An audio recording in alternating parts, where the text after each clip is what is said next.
मायका और ससुराल। एक औरत की दर्द भरी कहानी। ससुराल में वह पहली सुबह आज भी याद है। कितना चौंक के उठी थी, यह सोचते हुए कि देर हो गई है और सब न जाने क्या सोचेंगे। एक रात ही तो नए घर में कटी और इतना बदलाव जैसे आकाश में उड़ती चिड़िया को किसी ने सोने की मोती लालच देकर पिंजरे में बंद कर दिया हो। शुरू से कुछ दिन तो यूं ही गुजर गए। हम घूमने बाहर चले गए। जब वापस आए तो सासू माँ की आंखों में खुशी थी, लेकिन बस अपने बेटे के लिए ही दिखी मुझे। सोचे शायद नया रिश्ता है, समझने में ज़रा देरी लगेगी एक दूसरे को, लेकिन समय नहीं जल्दी एहसास करा दिया कि मैं यहाँ बहू हूँ। जैसे चाहो वैसे नहीं रह सकती। कुछ कायदा मर्यादा है जिसका पालन मुझे करना होगा। धीरे से बात करना, धीरे से हंसना, सबके खाने के बाद खाना खाना, यह सब आदतें जैसे अपने आप ही हो गई हो। घर में माँ को भी कभी कभी बात होती थी।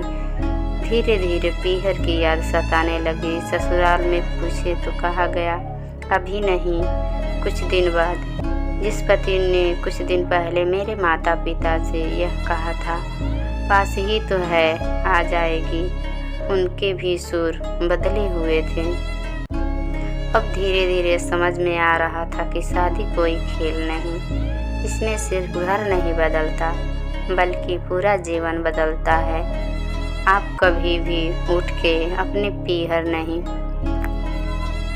जा सकते, यहाँ तक कि कभी याद आए तो आपके पीहर वाले भी ना पूछे नहीं आ सकते। पीहर का वो अलहड़पन, बेबाक हंसना भी झूठे मुँह, रसोई में कुछ भी छू लेना, जब मन चाहे उठना, सोना, नहाना, अब याद ही रह जाती। अब मुझे समझ में आने लगा कि क्यों विदाई के वक्त समय सब मुझे गले लगाकर क्यों रोते थे। असल में मुझे दूर होने का एहसास तो उनको ही था, लेकिन एक और बात थी जो उन्हें अंदर ही अंदर परेशान कर रहे थे, जिसे सोचकर उन्होंने इतना साल दूर रखा है। अब ये मेरे सामने आने वाला था।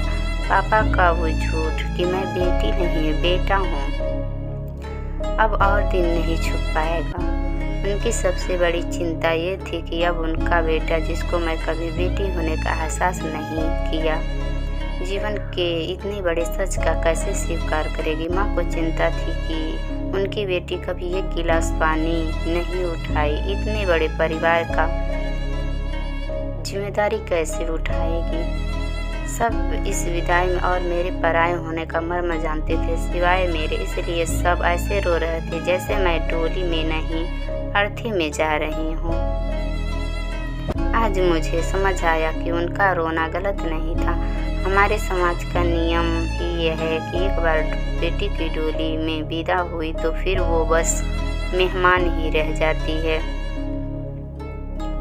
घर की। फिर से कोई कितना ही कह ले कि ये घर आज भी उसका है, सच तो ये है कि अब वो कभी भी यूं ही अपने घर, जिसको वो मायका कहती है, नहीं आ सकती। हजारों समस्याओं और परेशानियों आने पर भी उसको हल करना है, हंसते हुए, गम छुपाते हुए। क्या ये तपस्या से कम नहीं है? अनजान जगह को सुधार कर अच्छा बनाने का काम करना। क्या कहेंगे आप? वीडियो अच्छी लगी हो तो सब्सक्राइब बटन दबा दीजिएगा।